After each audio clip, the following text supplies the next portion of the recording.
গাড়ি পেয়ে গেছি আমরা। 41 ডিগ্রি সেলসিয়াস থেকে ঢুকে গেছি গাড়ির ভেতরে এসি চালিয়ে। এখন একটু স্বস্তি হয়েছে। ঠিকই বলেছে, যতক্ষণ বিল্ডিংয়ের ভেতর বা গাড়ির ভেতর ততক্ষণ ভালো ছিলাম। বাইরে গরম গা পুড়িয়ে দেওয়ার মতন। গাড়ির এসিতে বসে লাস ভেগাসকে প্রথমবার দেখতে বেশ লাগছিল।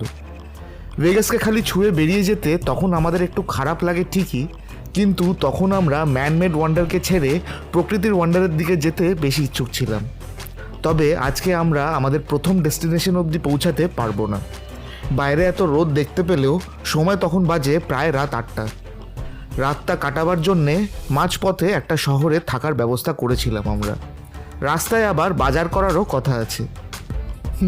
কি ভাবছেন, বেড়াতে এসেও বাজার? এই দেশে এটাও সম্ভব।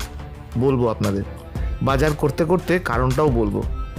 আগে একটা ওয়ালমার্ট খুঁজে বার করি দাঁড়ান।